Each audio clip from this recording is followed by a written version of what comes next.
Hello, everyone.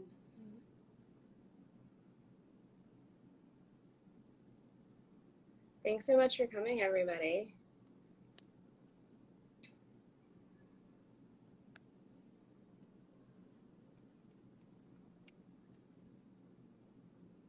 Okay, everyone, Annie is about to hop on and we can get started. Thanks so much for coming, everybody. Feel free to drop in where you're joining us from. I always love to see where people are coming from. Hello. All right, let's see. Yeah, my cat has decided to. Hello, hello. Ah, there you are. I was like, I'm on time, and then like couldn't get it to work. You're here. No, you were. I saw you. Yay! Hi. Hi. How are you? I feel like that's such a loaded question these days. How are you? I'm doing good. I wanted to see if I could put a face filter on for. Oh, not that Yeah, one. do it. I'm into it. There was a really cool like mushroom one that I saw earlier that I thought might be fun. Let me see if I can find it. I've never used the face filters on live. I totally should. See if this works. Welcome. Hey, there we go. Oh, here we go. So thanks everybody for coming to hang out with us as we chat in honor of Asian American Pacific Islander Month. So Annie, do you want to just start by telling everyone like our backgrounds, cultural heritage, where we are, all that fun stuff, in case anyone who's here doesn't know? Okay, life story stuff. That's yeah. Let's get into it. I am a first generation Chinese American. My parents are from Hong Kong and Vietnam, and I was born in Texas. So that is my place of origin. And I grew up there, have always enjoyed art and creativity and being an artist, and eventually migrated out of Texas over to California. And that's the gist of Is your family still in Texas right now, like your immediate family? Mm-hmm. Yeah. Okay, cool. So I am second generation. My parents both immigrated here from the Philippines. My dad is half Chinese, half Filipino from Manila. So we will definitely save this. I saw a little comment just really quick. We will save this. It'll be on our Instagram channel. So if you can't be here for the full thing but want to watch later, don't worry. So my dad is half Chinese, half Filipino from Manila. My mom is Filipina from the north part of the Philippines, from Ilocos, if anyone here is Filipino knows. And I grew up in Virginia. I grew up in like Southeast Virginia. I come from a Navy family. But I consider New Orleans home because I lived there for 6 years and I love it so much. And now I live in Washington, D.C. I am a lawyer by training, but also a full-time witch. So I think we need more witch lawyers. I know, a cross-section of things. So that's my background and my heritage. And if you are also of Asian descent, let us know. Drop in the comments. We're here to shout you out. Annie, my question for you, do you speak like Mandarin or Cantonese? Oh, Annie, can you hear me? I do not. I grew up with Yeah, can you hear me? There was a little bit of a lag for a second. Yeah, there might be a little lag. That's fine. I grew up with Cantonese. That's what my parents, that's their, I guess, native language. Mm-hmm. But I lost it once I started going to school. So I can still like understand some of it, and I'm trying to relearn it now, which is hard to learn as an adult. It's hard to learn a new language as an adult. Yeah, totally. Can you do you still recognize parts of it? Like we grew up like in my house, my parents spoke Tagalog, and I understand Tagalog fluently, but it can speak it very brokenly. It's not, it's not, I would not say I'm fluent at all. So do you remember some of it? Like, is some of it a little bit natural?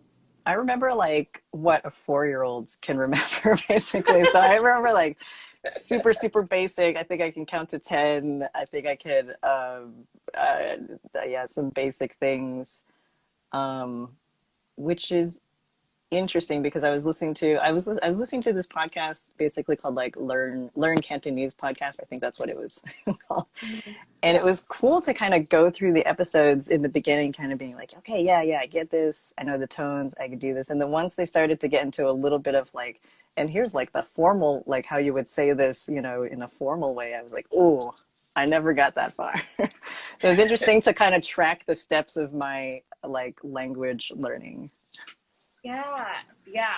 And like, right, and I do think like too, like for me, I can relate that there's like I call it like house Tagalog, like just phrases that you say in the house, but then like my dad calls it like deep Tagalog, like anything that's like super formalized, like you were talking about, right? That like you would read it in the newspaper or like I try to get better at Tagalog by watching Filipino soap operas. That was like it's like if I just watched enough of these shows, maybe I could like get used to like listening to it. But there were so many phrases that I just like didn't understand because I just don't use them every day.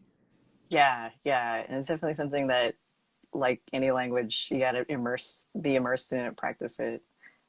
Yeah, totally. When you were in Texas, were you in like a predominantly white neighborhood or were there other people that were like Chinese, Vietnamese as well, or just like other Asian descent people? Definitely not a lot of other Asian descent people. Mostly, it was like mostly white and Hispanic. Okay. And then, like, I think there was, there was like a big migration of Chinese people in South Texas, but in San Antonio, where I grew up, I think like there was like 500 or something like that that kind of like started there. But like in Houston, there's like more, and I think like San Francisco, Yep. Chinatown, that's where like thousands of Yeah. Chinese people migrated there, like enough to actually like have their own like Chinatown community, which I Yeah. had never like thought about before when I was growing up. And I was kind of like, oh, why don't we have like a Chinatown down here? Like there weren't enough to like Right. necessitate that. Yeah, like anytime I've been to Houston, I'm always really shocked. Like I think the first time I went to Houston, I was shocked about how like all of the signs are in like Vietnamese, Chinese, sometimes they're in Thai, right? Like they're just all translated into different languages that and they're just predominant like in that area, which I think is so cool. I think I was like we were one of maybe like two or three Filipino families. Like at least thinking about like when I went to high school, right? Like I can think of one other Filipino family, and we weren't like super close, but um, yeah, there was not. I also like grew up in a very like white neighborhood. Yeah. I think the demographics have shifted now. I mean, I think there's like I think it's a little bit more diverse now, but for sure, I had that experience of being like the only Asian kid out of maybe like three in the school or something like that. Oh, totally, totally, yeah. Um, and I feel like I think I was probably the only Asian kid for a really long time. Like I went to a really like predominantly white college too. So I don't know. Did you too, Annie? Or Yeah. Again, I sort mean, of. South Texas, I mean, it's again like very large Latinx community Right. too. So Right. it's a mix, but definitely like I wouldn't say like it's not a ton of Asians. Yeah. Um, yeah. And it's also, and I think, as kind of like growing up that way, it's just not something that I thought about very much at the time. I didn't really become aware of until like much later as an adult. And I don't know if you are familiar with the comedian Joel Kim Booster. Oh, I love Joel Kim Booster. I am a huge Yeah, fan. I love his thing that he's like, I knew I was gay before I knew I was Asian. Oh, I know he has said that. He has said that. Well, he's from he's adopted, right? He was adopted into like a white family. Um, Yeah, yeah. Yeah. I do. I like fully relate to that. I feel like there were moments when I was like very aware of how culturally different we were, right? Like, I think this is like a stereotypical story for like Asian like kids when they grow up, but like your lunch is different from everyone else's lunch, right? That your mom packed for you. And I mean now, right? Like I feel like it's cool if you have like a bento box lunchbox. But like growing up, definitely like so different. Or just even like the stuff we had in our fridge. I feel like Asian descent people always bond over like, yeah, when you're growing up, your fridge is so different from like your other friends who are not of Asian descent, and you go over there because they got all the good stuff. Yeah. Yeah, I didn't particularly have that story of like bringing like Asian food for school lunches, because my parents would just load up like my lunch cart and I would just get like cafeteria food like everybody else. But I do remember, I remember my best friend in high school was Lebanese, and I would go to her house and it's just like the spices, it was like amazing. I would love like going over to her house for food. And then now that I think about it, like I had a friend, you know, when you're like in it again, or when I was in it, it was just like, it felt kind of like I didn't think about how different it was. But then when I had like good friends come over and they're like, oh, I really want to eat this soup. Like, can your dad make that? I know. Yeah. And I'd be like, oh, okay. Like you appreciate this. Cool. Yeah. I think it's interesting to think back now. Like my dad is the cook in the family, which is, I guess, very different in terms of gender roles. But he is, I mean, I think he's a really good cook. And my friends would love if he just like made like all of their traditional dishes, right? If he made fried rice, if he made lumpia, they would like write one. And that's what we had all the time. So it was very much like, oh, this is great. Like you like it too. Okay. Like, especially when you're in high school and you just want to be friends with people. Yeah. It's just refreshing too, to kind of like experience that through someone else's eyes, you know, that like that's not you. Yeah, totally. Yeah, it's so I think I didn't really like unpack my identity until I was older, and was kind of like, right, like kind of like sifting through it and trying to figure out like, especially right when you're, for me, like it's always been an examination of like my heritage. Like I come from colonized people. I now live on colonized land that has nothing to do with me and nothing to do with like my like heritage. And so trying to kind of figure out like where I fit into the whole thing is like it's a journey, you guys. And it never stops. It never stops. Yeah. And it's always like, it's always really exciting. I feel like now as an adult, when you're like in a space and you meet someone who has like a very similar background to you, like anytime I meet someone who's like Filipina, I'm like, oh my God, like, yes, let's hug. I feel like you get me. But especially too, like just not having like, I think too, like growing up, like I'm 33, so like when I think about growing up, like who I saw on television, like I wish there was a Joel Kim Booster. I mean, he's like my age, like very different. But this might be like a weird reference, but I used to think, like I love Daria, and I love Jane Lane on Daria, and like I think Jane Lane is Asian.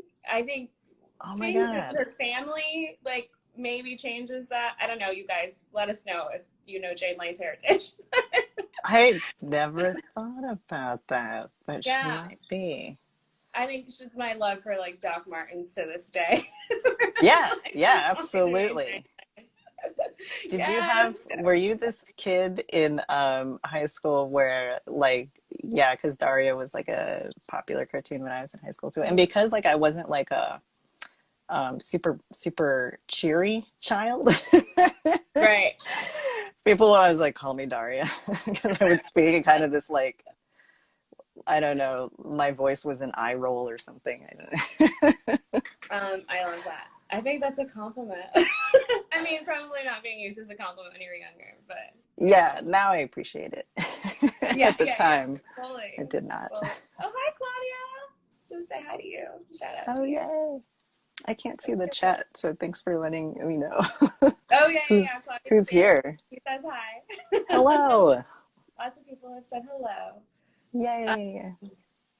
Yeah, so I guess like was there like a turning point like for you when you started thinking more about like, okay, like I'm Chinese, Vietnamese, I'm also American, I'm also like, I've now moved myself to California. It's like a heavy question. 16 minutes in, get to the heavy stuff.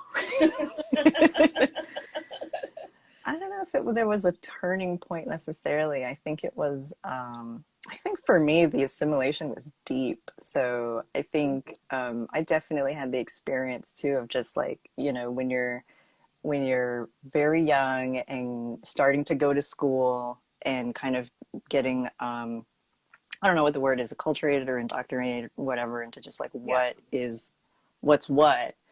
You don't want to be like different at all for like any reason.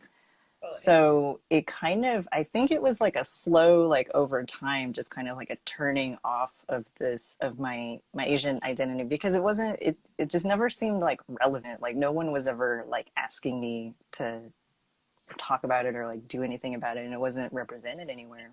Mm-hmm. So even when I moved to California and was then in like the Bay Area, much more diverse spaces, and like going to Chinatown and stuff like that, that's kind of when that's when the other thing switched on of like, I'm an imposter Asian. Yeah. Like, yeah. So that's that whole like not enough of this, you know, because here is like a different population of people that are like very comfortable and aware of their heritage for the most part. I mean, I'm maybe making some assumptions, but I think also, I think, you know, it's just generations of folks out here. So I think it really wasn't until I think my late 30s, and kind of like combined with just other like larger self-acceptance work and like healing work. Like once I was able to just kind of like accept other parts of myself, then I was able to like slowly bring in the racial identity stuff and like work and continue to work through that stuff. Yeah.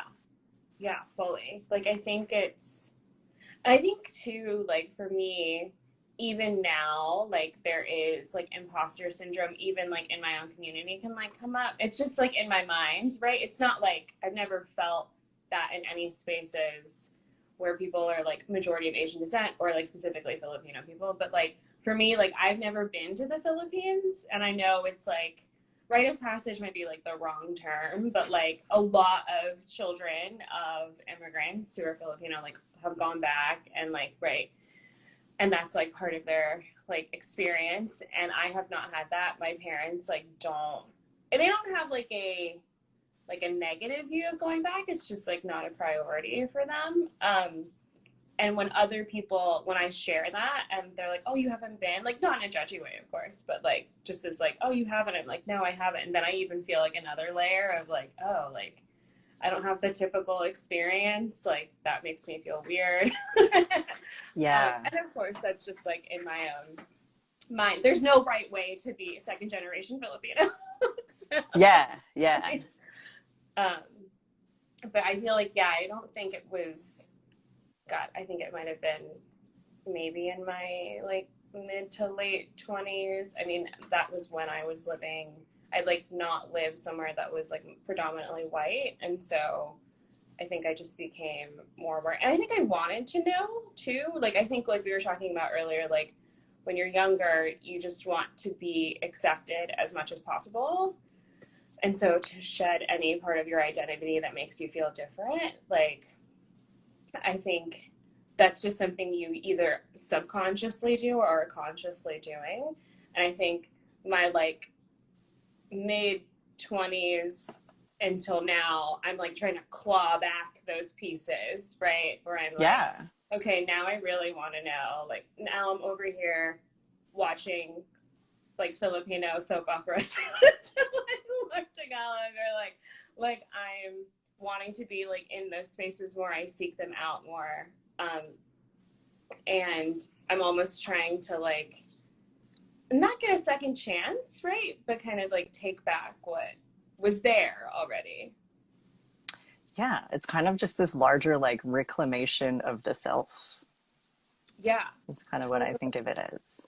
Totally. And I think too, like, as I've become an entrepreneur, that like is like a whole other layer of things, right? That like comes up.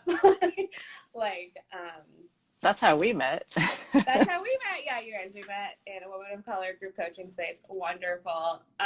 And I think that like kind of figuring out your identity as a business owner, figuring out who you are as an entrepreneur, like doing something you love and sharing your work with the world is like its own self-identity exploration.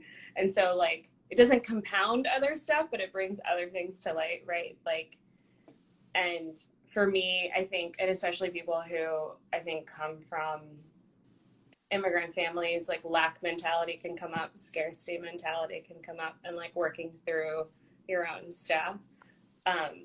And also being grateful, right, for the family that you have, like, and trying to negotiate that.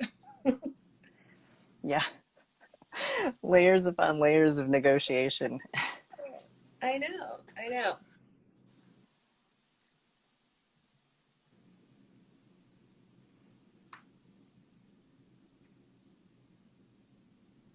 I'm trying to think of a time when, like, I feel like the first time I went to like a Pinaista summit was the first time I was somewhere that was like predominantly Filipino, which was such an interesting experience for me because I never had that before.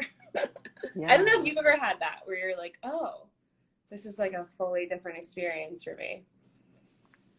Not at a summit per se, but I think kind of like in the women of color entrepreneurs community that we were in, that was kind of like the first time that I was like, oh yes, here are those other voices in my head that don't get spoken aloud in some of the other spaces that I'm in, and this is like amazingly refreshing.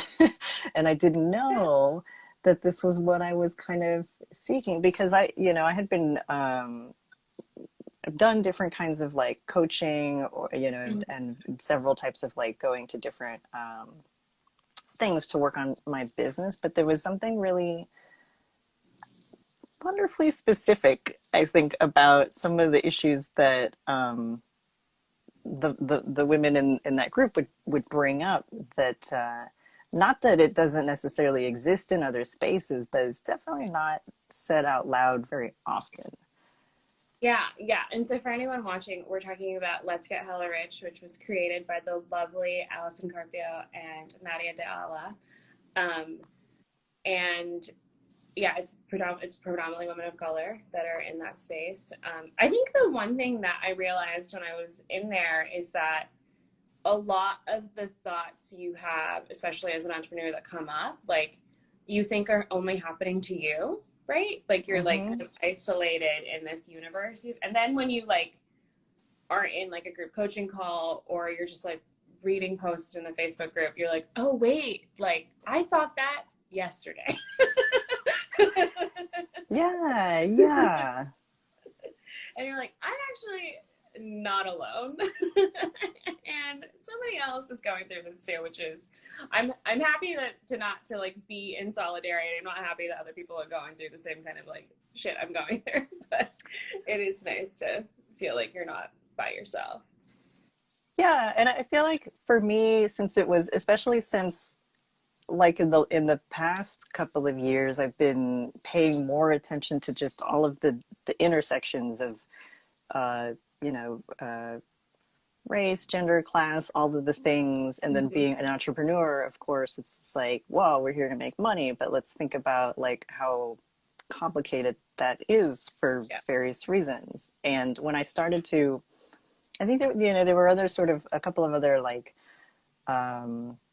coaches and things that I had been working with or potentially working with about to, and they never really like addressed being a person of color under the system of capitalism. Okay. And I was like, But it's like so important though. Like, Yeah. how can we not talk about our businesses and, you know, this other thing that like this other system that we all are touched by?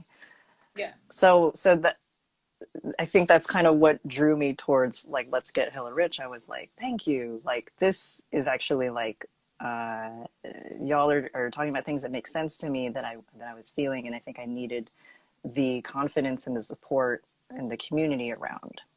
Yeah, fully. Yeah. And like, right, like late stage capitalism, post colonialism, people who have been colonized, living on colonized land, like all of these things, right? And now we're staking out our own little territory as entrepreneurs, and like what is that experience like, right? Like, and I think too, like thinking about like assimilation, especially when you're younger, like your I think a part of that is like survival mode, right? Like I think something that I've kind of like unpacked as an entrepreneur who's like, you know, just striving to get to fully abundant feelings all of the time, um, is that survival mode, like assimilation is like survival, right? For like our parents, especially like, right, Oh yeah. when you move across the world to another place, and how like deeply ingrained those thoughts can go for you, like, and they don't come up until you're in a situation that's very different, obviously, like from immigrating, but can kind of bring up the same kind of things where it's like, okay, I'm alone in this space, I'm creating something, I'm trying to like put together a livelihood, and also just puts into perspective, right, like sacrifices that were made to create a life, which is, and the complexities of that at the same time, you know. Yeah, I just remember like earlier when we were talking about like assimilation and growing up, I think I also wanted to highlight that it's not always, I mean it's both and. It Yeah, is yes. survival, and there are, you know, there's kind of like uh pressure and sort of a very negative aspect of it. And then there is also just sort of like a cultural denial of difference that when I was growing up in the 80s and 90s, it was kind of like this, hey, it's the 90s, it's all good. You know? Oh yeah, Like, totally. we don't need to, we don't need to, you know, talk The about economy is feminism. great. Feminism. So yeah, it's the pre 9/11. Right, It's just like, right, right. you are special. You can do anything you want. You're great. And it's like, okay, like I feel really good about that. But why is it not working? Right. Or like, why is it only working for some people? Right. Yeah, Like, and I think that's where some of that imposter syndrome starts to pop up of like a cultural lack of recognition of privilege and difference, because that shit is complicated and it does take a lot of time to totally. unpack and a lot of like history to unlearn and relearn. So to just kind of have that simplistic attitude of like, it's all good, just hustle hard is like this invisible layer of like, yeah, I don't know, just how we're in the place that we're at, I guess. Yeah, yeah. Like the just work really hard and you'll get everything you want kind of mentality of like, right, which erases, like you were saying, right? Like it's tunnel vision in a lot of ways. Like we're just not looking to privileges that exist for certain people, like sacrifices that have been made by other people in order to get there. And yeah, like I think it's interesting to think about like when I was growing up, like leveling up, like what was it that I think I had a lot of pressure on myself to like be successful in the eyes of my parents. Mm. Like I was like, I think I was aware of the fact that they had like made sacrifices, but I didn't have it like in a context because of course I was younger. And doing what I was supposed to do, right, to like be quote unquote successful, and abide by like the rules that were put in front of me, right? I mean, I went to law school, so like like, like, right, like, there were only certain paths that were available to me. But kind of like unpacking that now, and I think too, like, right, like giving a lot of grace to my parents, being like, well, I know that's like, they wanted that for a reason because that's like safe, right? Like that is and I never felt pressure to do, like, I never had someone, either my parents being like, you need to go to graduate school, you need to do this, you need to do all of these things. But I think like inherently, right, like ancestral healing is a really big part of my witchy practice. So thinking about like internalized struggles that you've had like your entire generational line, and just wanting to get to a place where like it feels safe, like this is like, we're in this space that's really safe, right? I mean, that goes to identity stuff too, right? Like, is it safe to be in this space? Is it safe to be in this space? Like, if I say I'm American, does that also take away from my cultural heritage, right? And even then, like, I haven't fully unpacked all of that. Yeah, yeah, Yeah. yeah. The so the piece that I did for the Year of the Ox exhibition for the Chinese American Museum. Everyone go check that out. It's amazing. Thank you. When I was working on that, the prompt for all the artists was just like make a piece with an ox in it, a lot of creative freedom for what you could do with that. And so when I thought about that, like I thought about yeah, Texas, cattle ranching, rodeos, that was like a big part of growing up, and like taking field trips to the rodeo and stuff like that. And so that's kind of like this sub layer of the culture that I grew up with. And at the same time, I didn't see any Chinese cowboys. Right. So like I made the piece that I did, and I called it like Texan Girl with Ox, because I kind of wanted to just like assert that, like what is American, like what is Texan, like I'm not now, but I was, like a Texan, and it would have been cool to like see something like that, to just, like represent basically. Like Yeah, I it's a think that lot would of be different so. types of people. I feel like maybe, I don't know, maybe like a younger generation, Chinese, second generation, who's like 20 will be like a Chinese Texan cowboy. I would love to see that. That would make me feel like all of the layers, representing all of the things. Yeah. I'm really into it now. I kind of like love, people talk a lot about like the idea of representation and how that's important, and Yeah. as well as like the limits of it, but what it can be good for. Right. And like on Saturday, for the first time, I saw the movie Better Luck Tomorrow. Have you ever seen that? Oh, I have not seen that, no. It's made in like 2002 from Justin Lin, who directed a lot of the Fast and Furious movies. Right, But it's right. basically about like these Asian, like all the main characters are Asian American. It's like entirely Asian American cast, and they're high school kids, and it's like about sort of this like they're kind of like these stereotypical like overachieving Sure. Asian high school kids, but they don't love it, and they turn to like crime to kind of like rebel, and they kind of just go down this like downward spiral, almost Train Spotting like.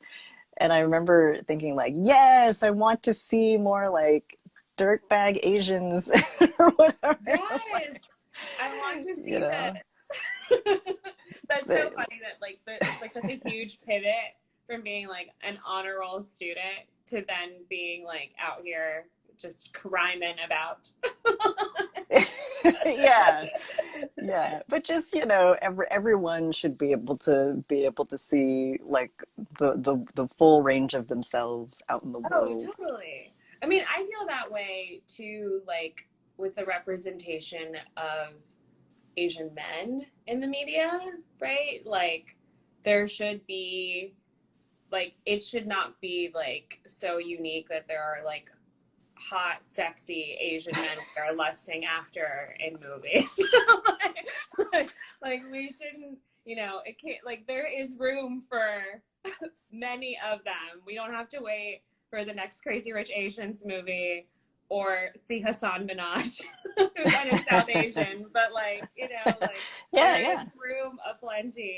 And, you know, like I think too with that conversation representation, it's like the same kind of thing with like immigrant mentality and probably also assimilation. Like you have to reach a certain standard before you can get like that brass ring, right? Like, and like just thinking about like you have to be, and I think that's true of like other cultures too, obviously not just like people of Asian descent, but like, you know, all of the guys that were the male characters in Crazy Rich Asians have like 18 packs. like, above and beyond. Like supermodel-esque. Well, there's the and don't get me wrong, I'm not complaining about the cast. That's also why I thought like Jimmy O Yang's character was hilarious and kind of, you know. Love him. I love him too. He's hilarious. Love him. Yeah, do you have like favorite? I feel like we've like kind of like hit on a couple of comedy people. Like I feel like we both kind of like are in that vibe. Yeah. I like I mean I do love Hassan Minaj. I also like Hari Kondabolu, who's of course South Asian. Yeah, he is very, very funny. Well, and it's just also fun to see like people like that. Like I feel like when I watch their comedy, I feel really seen. Because I'm like, oh yeah, like let's talk about you making jokes about, you know, some like a terrible childhood memory about how your mom like was disappointed you didn't go to medical school. Like I am here for that. That joke. Yeah. Yes. I mean, what's wonderful about comedians is they're kind of, you know, they observe culture and they're able to like comment on it and make connections in a way that are hilarious that maybe like a non-comedian might not be able to do. And I was reading, and this is also why I think it's like, it's a good idea to like have more diversity and representation in like media. That's kind of the idea of like, you know, there's people in the center or whatever, and then there's people that are like in the outer margins and like various layers of circle outside of the center. And those are the folks that can actually like, they have like a wider view of like what's going on. Cause like when you're in it, even the things that I'm like so inside of, like I'm not aware that like people don't know about it because I'm just in it. So being able to just kind of have, you know, that's why I think like comedians are great because they're kind of like seeing this wider context of like the things that are kind of like flawed that we can make fun of. Annie, you're getting called out in the chat by Amanda G illustration that you have a few good minutes of stand up. I think I knew that about you, maybe. I feel like I knew you also do stand-up in addition to all of your like amazing art.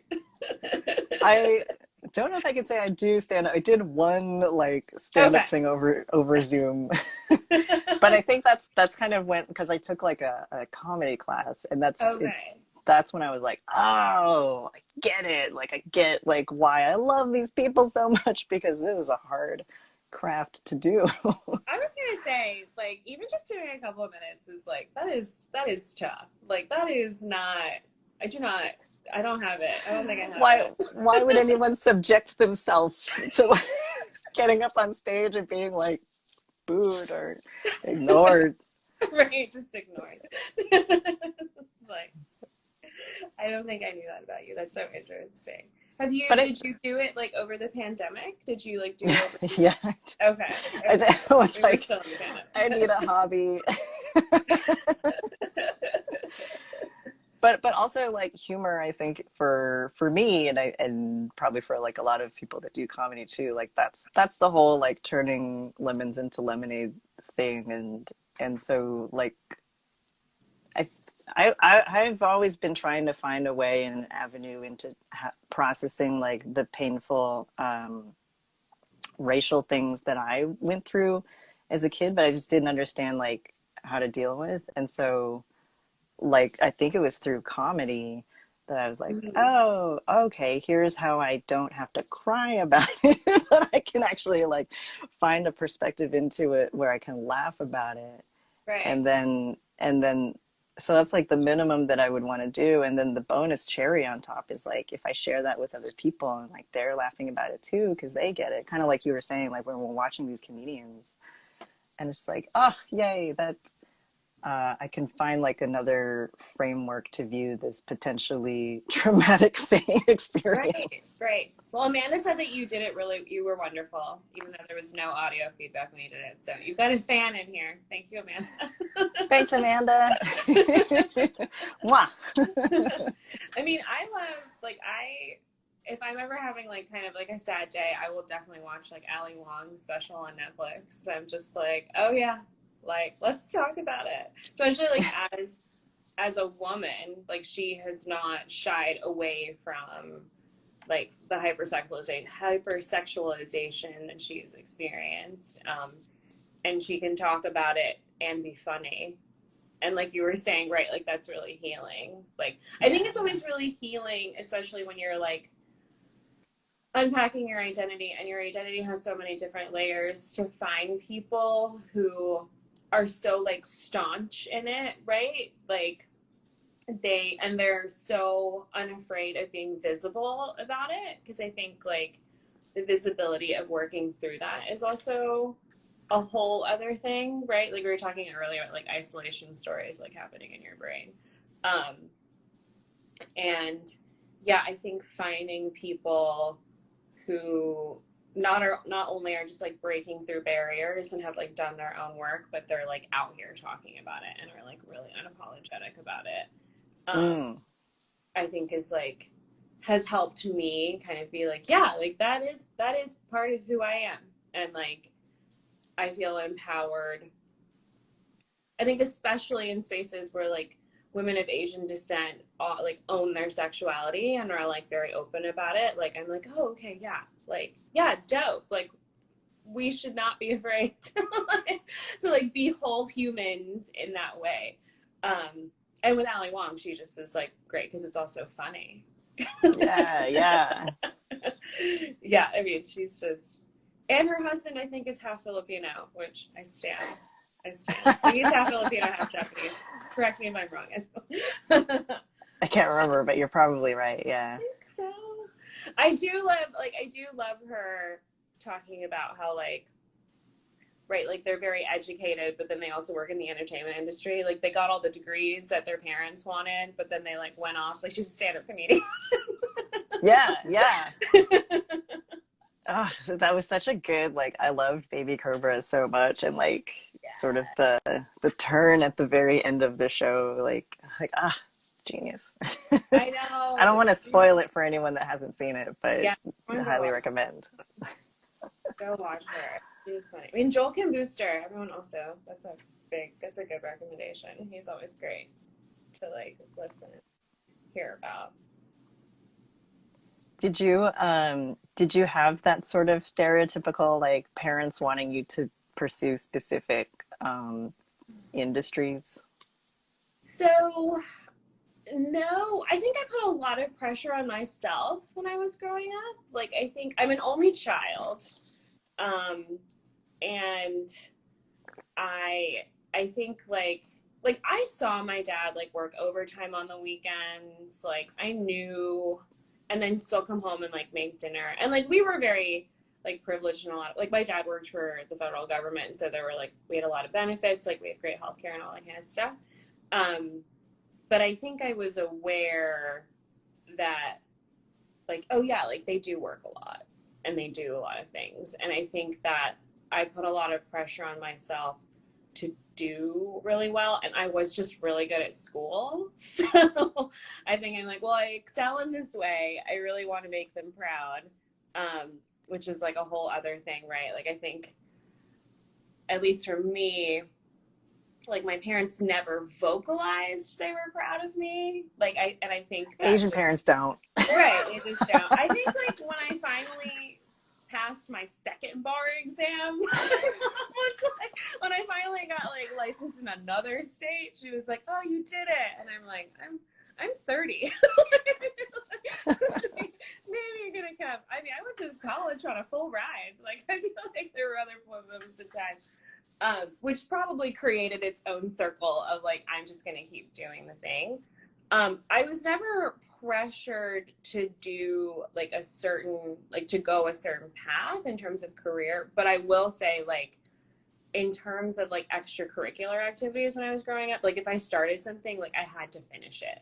Like I couldn't just like dabble, like, and I had to be serious about it, even though like I'm 13, like, am I serious about anything except for like boys and like going to the mall with my friends? Yeah. But that was like a big thing where I think like, they're like, well, if you're going to put in the time and we're going to put in the money, like, you're going to do it. And I think in some cases it was taken to the extreme, like, oh, you're just going to, like, I did ballet when I was younger. I think my mom maybe had delusions of like Juilliard, which was like, I was not that good. Like, I was never going to be that. But I do think it was like, always be serious about how you commit your time. Which I think like later on, as I got older, I had to like unlearn a lot of like, not everything needs to be productive. Like, you can just like, be, you can just be in a space, right? And like, I think not punishing myself if I just like, I'm just gonna take a day and like not have a plan and like just kind of like teeter around my house and like, you know, maybe I'll do something productive, maybe, but like no pressure on it. I think that was like that was a big unpacking to go through. Yeah. But did your parents like pressure you to do anything? Like, in terms of like, were you always like amazing at art and so your parents were like, this is it? Like, no, you know, that's an interesting thing. And that's kind of one of those like Asian stereotypes that I didn't feel like I was under that umbrella of the like, you got to do science or medicine or whatever. right. And I didn't really understand that mentality until later, because I think my parents, I thank them for this now. But yeah, I think when I was living with them as you know, in my child and teen years, they were just kind of like, whatever makes you happy, which is very vague. Yes. But I knew that like art made me happy, and I think they saw it as a thing that was like, all right, you know, this is a thing you're good at, you want to do it. It's not too much of an inconvenience to like take you to these classes and stuff like that. So go for it. But I think I asked my dad about this like later in my 30s, and I was like, why didn't you ever want me to, you know, do any of these other stereotypical things? And like, so my dad immigrated to Texas. Like, I think he was like 13. I think he was a teenager. And like, him and his brothers and my grandpa, they all worked in like a grocery store. Like that's like, you know, they lived and they worked in the grocery store, and that's how they like made their money. So I think by the time that my dad graduated high school, went to college, and then got a job working for the city, he was like, cool, like my kids don't have to work in a grocery store anymore. Right. And they can do just like whatever they want. And I'm not going to like tell them what to do. There's no reason they need to work in a grocery store. Like, that was kind of the only thing. And yeah, and I think about like, that check. Now. Yeah. And I was like, I'm done customer service and retail, whatever. But I think about that now. I'm like, oh, okay, like that makes sense. It was, I think in some ways what I didn't appreciate about my parents were they were pretty chill in terms of that kind of stuff. Not so chill about other things, but that stuff I was like, oh, okay, that really, like, I'm grateful for that now, because it allowed me the freedom to kind of like let my mind wander and like pursue creative things and like go to art school and all this stuff. But my dad always placed a lot of emphasis on education. So it was just like, because education really helped him, like getting a degree, going to college, was kind of like his way of like not needing to work in the grocery store anymore. Right. So he was definitely like, go to, whatever you do, go to college, get a degree. And I'm sure the school will teach you, whatever you need to know for life, which is Right. partially true, but mostly not. I will say, when I went to law school, my dad really wanted me to be like a lawyer for like the federal government. Like, he really wanted me to get a government job. Because he was in the Navy, he was retired Navy, and then he went on to work for the Department of Defense. So I think for him, and he grew up in like poverty, right? And like poverty that I could not imagine as someone who like grew up in like a middle class family, and never had problems, thankfully, in terms of like food on the table, or like all our bills were paid, all that kind of stuff, which was really very much like a privilege that we had. And so I can recognize that like the government, the federal government, the U.S. federal government, like gave him security, and like of course he would want that like for his child who just took on a ton of debt to go to graduate school. But it's been exactly. like an interesting like evolution where I'm like, in my mind, right, like I'm like, I appreciate, I don't think there's any way I could like pay back tenfold all of the sacrifices that you have made to like make my life better. But I do feel like, we like, it's hard to like talk about like, well, I want to like make my own thing, and like look how far we've come like as a family, and like I can build my own business, and like trying to, right, like I think anything that is a little bit even like an inch away from being like traditional security is scary for obvious reasons, right? So it's been an interesting like discussion to be like, well, like, but wouldn't it be so great? Like, is, and that's also a generational difference too, of course. Like, I'm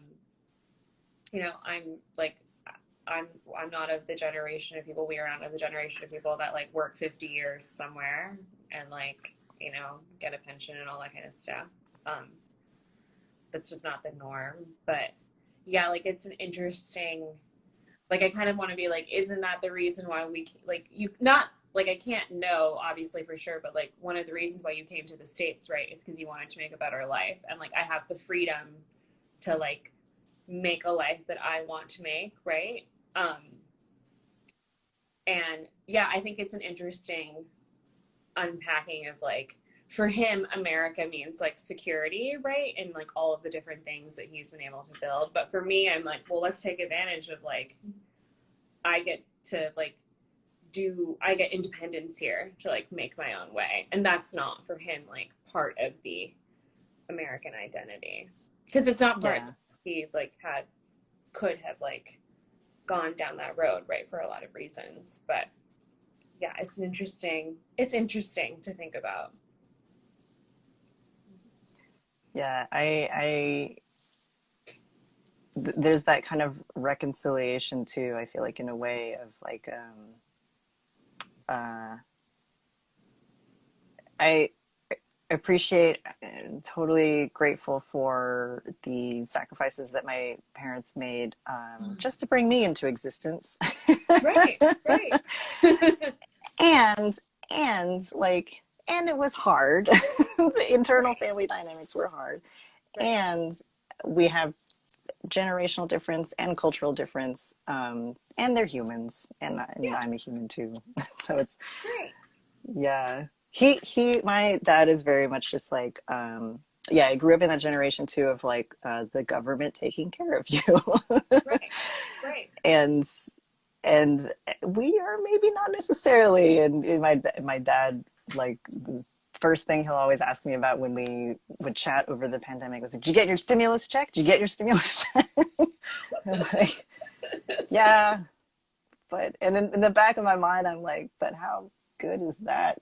Like, how long is that good for, I think that's like an interesting thing to think about too, like having conversations with parents, like as like right, like we're obviously American, everyone in this just get right, like, and what that means for them versus what that means for us, right? I'm like, well, you know, one of the things about living in like a country where there is like a democracy, right? Like, is that we get to criticize when we don't think something's right, right? And we get to take the steps to make it better, right? Like ideally, like that's what we're supposed to be able to do. Hello, Amanda. So excited you're here. But I think for our parents' generation, right, it's like, just don't rock the boat. Like, just be grateful for what you have, right? And I'm kind of like, well, but if I see something that's fucked up, I'm going to say something about it. Like, yeah. And like, we came here for that, right? And like, I mean, my parents left the Philippines before there was under martial law, so it's obviously a different experience for them. But I'm like, you know, like, it would be totally different. It'd be a totally different life if you were living under martial law. And like, if I don't like something, then here I get to be vocal about it. But yeah, it's an interesting like dynamic to have, especially now when there are so many issues that have to be discussed. And so much like, I feel like unlearning and relearning that my parents have to do, which is, it's interesting. It's just like, yeah, we obviously come from the same like heritage, but our identities are so very different in the way that we now operate like in the world. But you know, grateful. It's like, right. It's like, and also can point out certain things that I might disagree with. Yeah. It's definitely been a journey, I feel like, with my dad, because he did serve like in the US military. I think that's been like an interesting, like definitely not, like, I consider myself to be an activist, and like he's kind of over here being like, I'm just trying to like live. And I'm like, I'm okay, I get it. But also yeah, that's why that and is so important. The and is like, so important. both got to exist. Both and. Yeah, I had a therapist a long time ago who told me, not a long time ago, but several years ago, told me that like anytime I use the word but, I should replace it with an and. Like this is really hard. It, like if the sentence was like, it would be really hard for me to make money doing this, but I really want to. You could just be like, but and you really, because but feels like a full stop, right? But feels like a shut the door on something. Yeah. It's a really fun like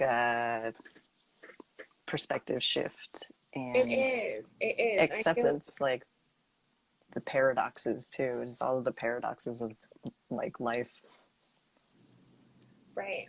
No, so true. Well, Annie, before we like close, do you have anything like fun that you are like, any fun Asian American Pacific Islander people you want to plug? I feel like we love Joel Kim Booster. We love Ali Wong. all of them. I know, all of them. Everyone go support all of the things. Yeah. I wish I could think of specifics, but I really do just kind of I'm also trying, you know, I'm in the same process of just like, I'm trying to gobble up them all and trying to like expand my who I watch, who I read, what I look at, all that stuff. Right. No, fully. And there are like so many. I follow a Instagram account called Decolonized Bookcase, and they have always wonderful recommendations. I believe she is also a woman of Asian descent. I believe that they have, but they always do like fun curated selections of like different books. If anyone's looking for like authors that are Asian American Pacific Islander people, go check them out. I'm gonna watch Minari soon. I have decided. I feel I haven't watched it because I know I'm gonna be like on the floor crying. Like I feel like it'll just be. I'm going to feel so seen that I just like melt to the floor. I cried afterwards. I thought I would cry during, but I think I was just like absorbing so much beauty like during, and then afterwards and like thinking about it, like that's when I was like, ooh. Yeah, I I'll feel do like I'm gonna be. I think I read a review by a journalist who is like, I think Korean American. They might have been Vietnamese American, but I believe they're Korean American. And they like pointed out small things that they noticed that they noticed from their perspective, like growing up with like immigrant parents, that maybe like someone who didn't have the same background wouldn't have noticed. And I was like, oh, those are the things. Those are going to be the things where I'm like, Yeah, yeah. Oh my sorry. gosh. Call me when you finish seeing it, and then we'll get to talk about it. There's really calling you crying, really, Annie. I can't do the first 15 minutes. I can't do it. I mean, I got really emotional during Crazy Rich Asians, which is like not necessarily supposed to be like crying. Yeah. But Same. right? Well, I saw it with my mom, and my mom is not like a big movie person at all. Like, is not like she's just like is more of like a book person in terms of things that she likes. She's just a bookworm. But we went and saw it together, and I definitely was like crying. She was not crying because she just is like, she's like, I've lived through poverty. I'm crying. Yeah. And it was like me like bubbling on the floor. And I'm not really that much of a crier either. But yeah, I mean, I just got really emotional. I just got really emotional about how beautiful it was the whole time. It was like, this is just a beautiful, like, and I definitely like got emotional during the mahjong scene because I was like, oh. Oh my gosh. I just remembered Star Trek Discovery and the seasons where Michelle Yeoh is on is amazing. Oh. If anyone loves Star Trek and sci-fi, it's so good. Yeah. Do I have time to plug one thing? Oh my God, Not yeah, for we can me, stay but here. okay. I didn't know if like IGTV, IG Lives have a time limit, so I was like, oh. No, we can totally. Okay. Yeah. Okay. Yeah. What is your other thing to plug? I mean, I also don't want to like take up your entire afternoon. It's like, no, you have things to do. I mean, I enjoy this. I think this is like delightful, Okay. and I Me would too. have had this conversation like off like off know, of that is the true. public That is also, true. but You guys were like, it's like me and Annie like on a date where we're both trying to figure out if it's okay if we can have another drink. And be like, I like hanging out with you. Do you like I like hanging out with you. Yeah, plug. I could talk for another hour, but I think maybe everyone else would be bored. What was the other thing you were gonna plug? The 10% Happier podcast recently had Mushim Ikeda on it, and she is a hilarious, brilliant, wonderful Buddhist teacher of Asian descent. It was a very recent episode, and they also talk about the the recent violent crimes against Asians and stuff like that. Anyway, she is like delightful and hilarious. So I have taken her classes here at East Bay Meditation Center in Oakland. She, I think as part of her bio, it says like, has been called like the original angry Asian Buddhist. My God. So I just highly recommend that episode. Like if anyone wants to get a taste of her perspective and her thoughts on this time and in the context of like Buddhism. Yeah, no, I love that. I need to go. I need to like go look that up. I've been meaning to read. I mean, this is, I feel like everywhere and very popular, but I've been meaning to read Minor Feelings, which I actually might do as a book club because I think that'd be really fun to like. Ooh. Just really interesting to get other people's thoughts on it. Just to like, because I think it's just like another thing where you kind of like feel seen by other people's stories, and you're like, oh, okay, like I'm not alone. Yeah.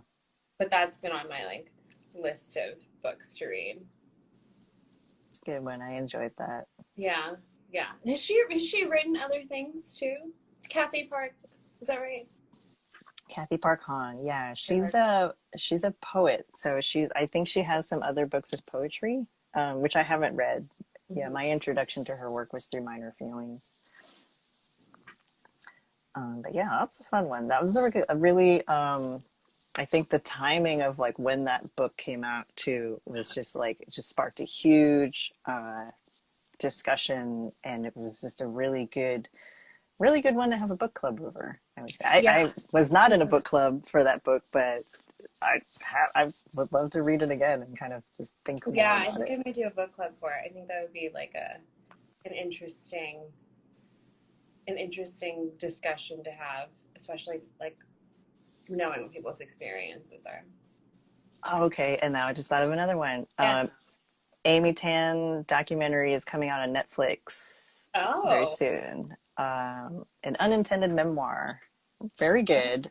Okay. I did not see Joy Luck Club when it came out, but I Okay. saw it. The documentary about Amy Tan was recommended to me, so I was like, well, I should watch Joy Luck Club. Mhm. Finally, so I watched Joy Luck Club, and then I watched the documentary right after, and they're good together, I think. Okay. Okay. But It's been yeah, a while. I feel like I read Joy Luck Club a while ago, but I do remember.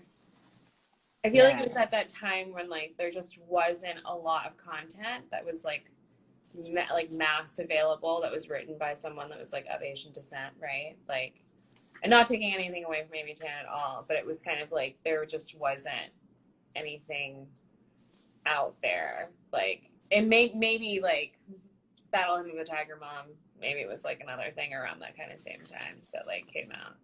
That book, yeah. my mom and I argue about all the time.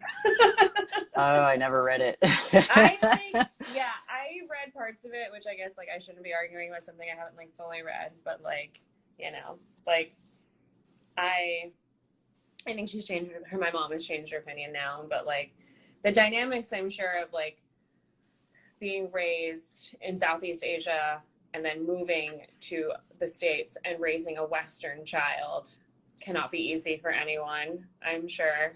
I probably didn't make it easy either, being me.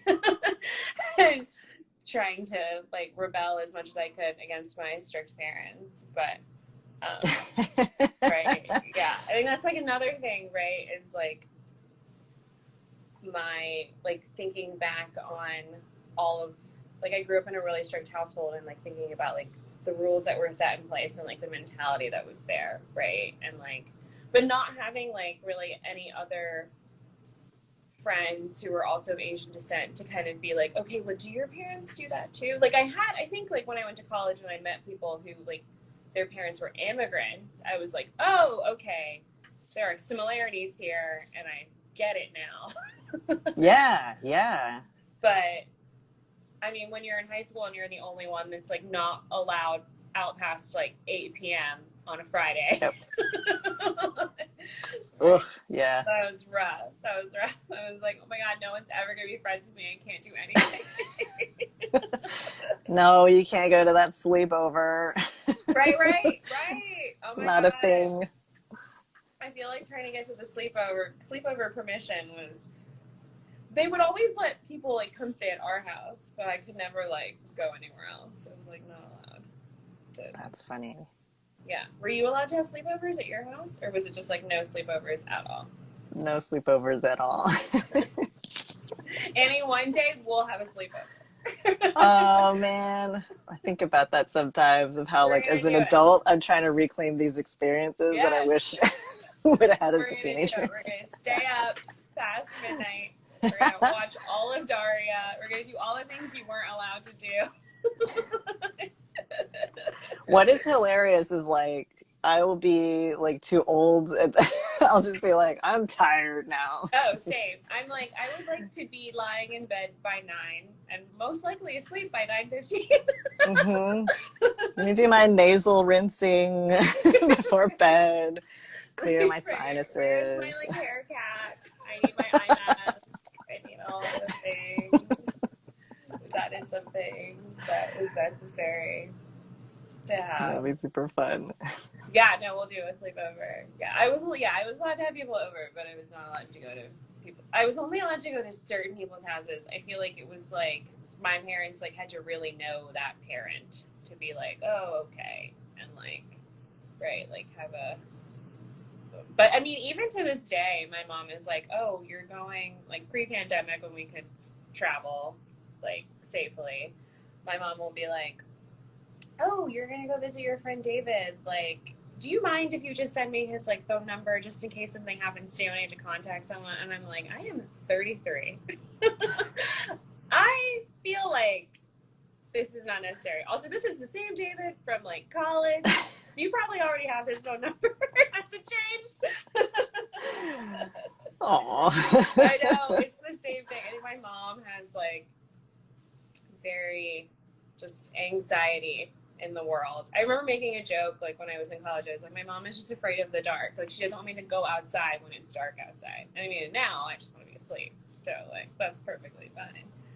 But yeah, I feel like Asian mothers is just like a whole other themed conversation that we could totally spend a lot of time talking about Asian mothers. Which is funny because Kathy Parkon like hints at that in one of the essays in her book, and I'm completely probably paraphrasing this wrong, but she's probably like, that's a whole other book.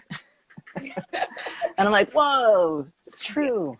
It is true. It is true. It is a very, I think, yeah, like the layer of raising a child in a completely different culture than your own, like without maybe like the solidarity of a similar community. So like you know, like it just is like an experience that happens that like it's not necessarily like terrible, like obviously, like, you know, but I mean when you're 14 and you want to like be out and doing stuff, and I think there's like the dynamics of like relationships with Asian mothers, I think especially when like with female children is can be a little, yeah, on top of all the other things that of course like are happening, you know. Yeah because I'm such a like geek over media and like TV shows and movies and stuff like that. I'm always just like, it's another like father-son story.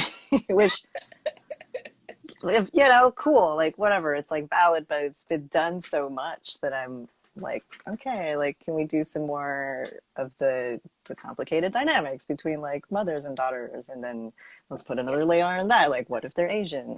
You know, just like Right. more stories, more variants. Right. Yeah, I want that story. That will make me cry.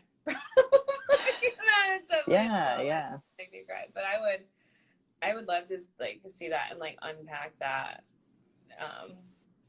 And God, yeah, that is a whole other Instagram life. So, yeah. Asian mothers and all of the things. I mean, I have a better relationship with my mother now. Like, I think after I went to college and I was like no longer in the house, I think things got a lot better where we were just like in different spaces, and we are very close now. I talk all the time. And I will say, like, I think she's made a lot of progress, and I think then like opening up her mind and like unlearning and relearning and like being aware of oppression, being aware of her own privilege, like those have been really good discussions to be having. But you know, at the same time, there's still things that she does that, I mean, I could come home for Christmas and she'd be like, do you really need to go out? Yeah. I do. You want to keep this harmony going? I gotta go out. At least dinner with one friend. My mom would always be like, she'd kind of like make up some excuse to like not do something, or like, it's too cold, like stay home. That's like, so funny. It's too cold. I can wear a jacket, Mom. Like, I know how to take care of myself. Like, your mom has forgotten that jackets are an option. She's like, no, it's too cold even for that. It's like you said, it's sort of this like extreme safety mindset, or you know, this, fully. which is hard when you're an American child trying to like have your individual experience and find yourself. Right, you're just trying to be out here making mistakes, doing things. And I think it's hard too, especially like for me, I was a very high achieving child, and so I like didn't understand like, okay, but I do all the things that you want me to do. and I'm just asking to go to the movies. Like, I Yes. feel like that's not like that, like, it's so small, right?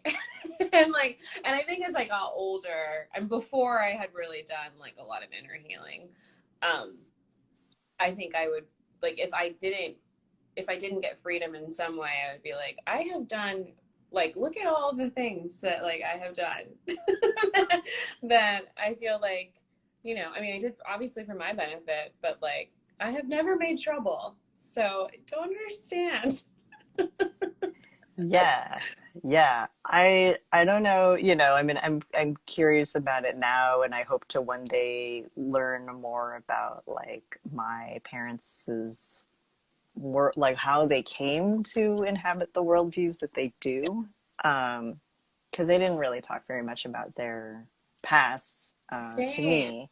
Yeah, same.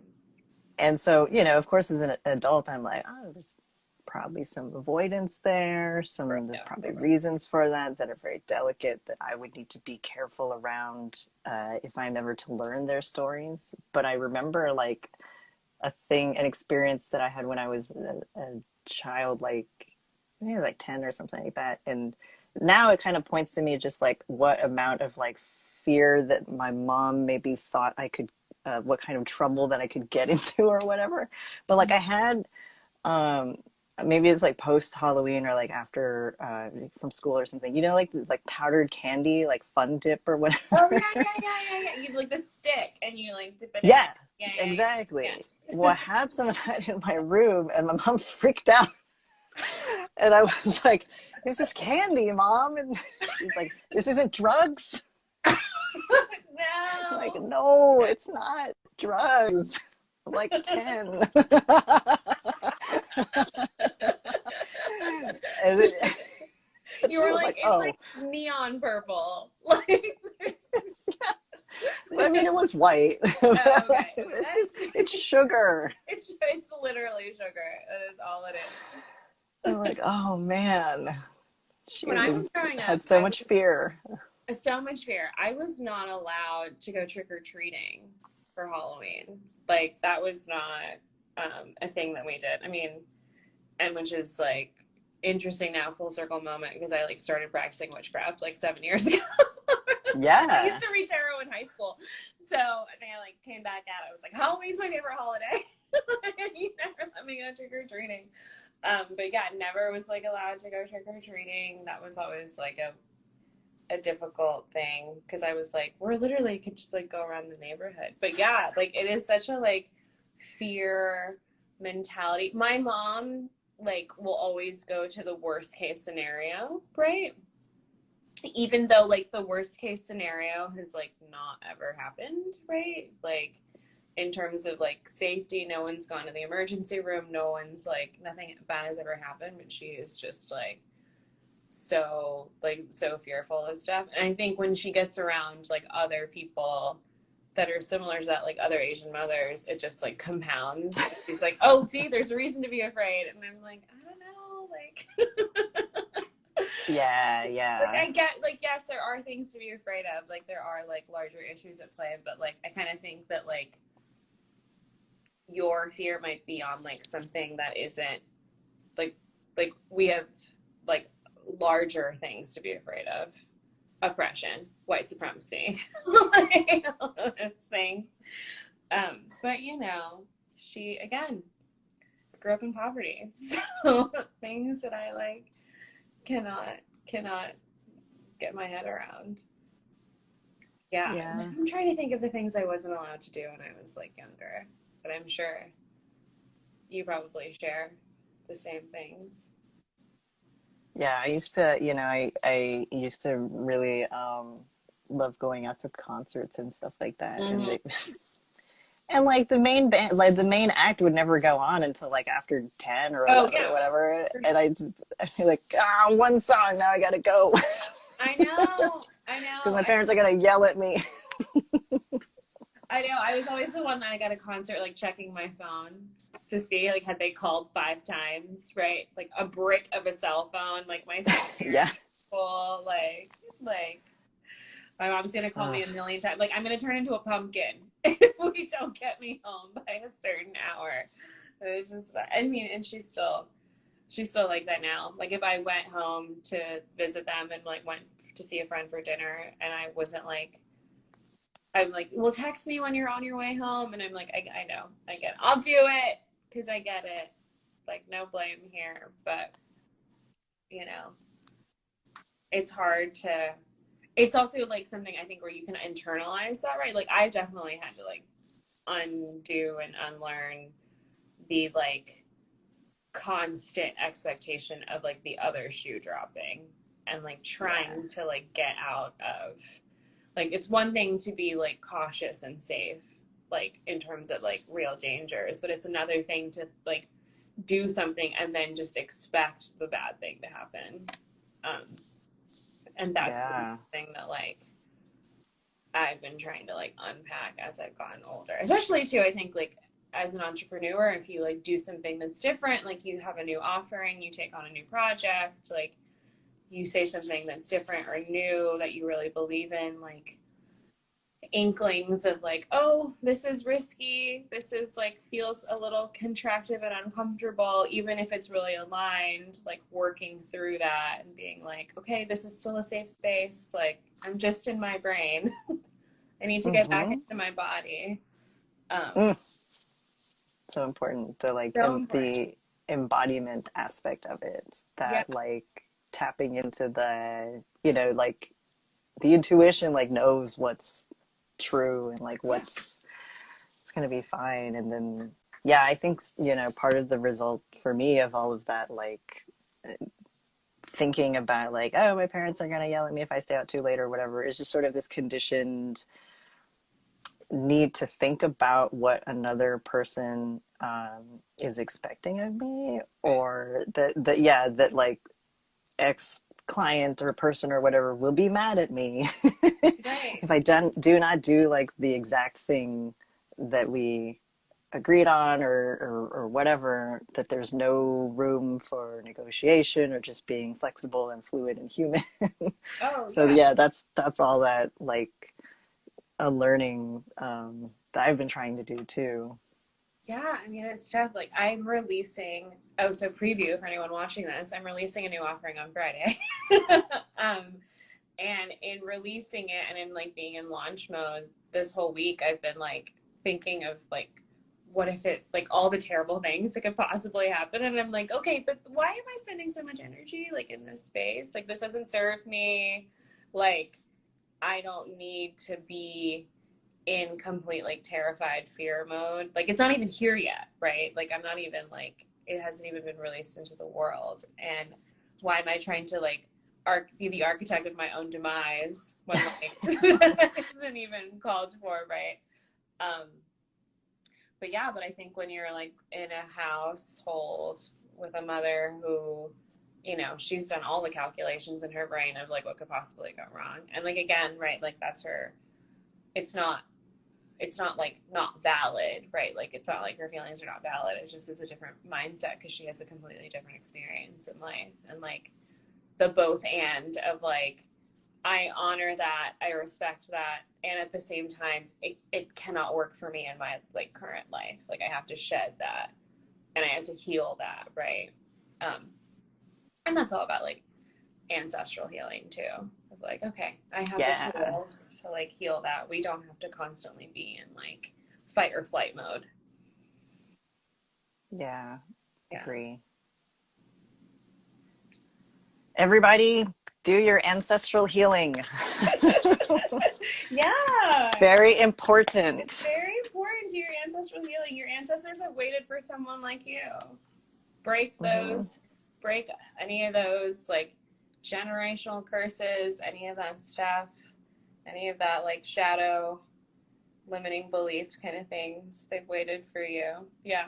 I mean, I try to tell myself that every day, where I'm like, okay, like I come from colonized people whose spiritual practices were taken away from them after like due to colonization from the West. Like, so if I'm out here like openly a witch, like that's dope. I feel like ancestors are probably celebrating wherever they are. Yeah, whenever we live in like alignment, we live with like what we feel is like our soul's purpose. I always think that that's ancestral healing right there. Yeah. And it's nice to think about too that you're not alone in that way. That it's just like, yeah, these other, people have contributed to my existence, and Yes. now I'm doing a thing and trying to do my best. Right. You're just trying to be a good ancestor too. Yeah. Yeah, I think and I think too, like, as people with many multi-layers in their identity, and people who are the children of immigrants, like, connecting to your ancestors is like so critical, right? Because, like, as I guess, technically, like, children of diaspora, because we're not like on our mother countries, technically, the way to like reconnect is through ancestral healing, through like guidance from your ancestors, through like being open to that, and feeling supported by that. I think your healing heals your ancestors, and they are there to support that because it also heals them. So Yeah, a little preview into my mind. What I do. I thought you were gonna say into your offering. It is. I think it is, like, yeah. I mean, it's in there. Yeah. Ancestral healing is definitely part of the offering. If you work with me, ancestors will come up. We will talk about them. Like, don't be afraid of them. They're there to help and support for your lifetime. Yeah. Beautiful. Annie, I can't wait for our slumber party. Yay, me too. We're gonna do like all the things that like we weren't allowed to do. Yeah, we're gonna eat all of like, the fun dip. I don't know if they still make fun dip, but we will eat all the probably all the fun dip. We're gonna watch a whole bunch of comedians. I feel like we're definitely like of the generation though where like all of the stuff like you should not eat, right? Like I'm just saying, like, all of like Gushers, like all of the sugary cereals. Had the fruit by the foot was my favorite because it was just like endless and you just keep eating it. Or remember when they used to make ketchup that came in weird colors, like green ketchup, like purple ketchup? Yes. I don't do that anymore. I got some as an adult. I got some blue ketchup because I thought this is a funny idea, and then I was like, this is disgusting, even though it tastes like normal ketchup, but the brain does not like it. This is a terrible idea. We're just gonna watch all of the Daria and be I'm telling you, Jane Lane, I don't think, I mean, she's obviously not a real person, but definitely influenced my life. Oh man. I definitely had a bob for a while. I had like really short hair. I definitely owned Doc Martens because of Jane Lane and Daria. One day, if I get the opportunity to, I would remake like Daria into live action, and then we'll cast a person of Asian descent as Jane Lane. Yes. Oh my God, who would play Jane Lane? Who would play Jane Lane? It's like a really like cool, like younger, I don't know any younger actors, unfortunately. There's someone out there who's like the dope, like, best friend who's gonna play Jane Lane's brother? Trent. I think this will be a fun Asian man. Yoga. This will be a fun. Janelle is here. Janelle is watching. Drop your suggestions in the comments. Janelle is here, Yoga with Janelle, and she said, oh my God, Asian Trent. I know, Asian Trent, opportunity. Who is the hot Trent? I mean, Joel Kim Booster's very attractive. He could be. He probably watched Daria. I don't know. Yeah.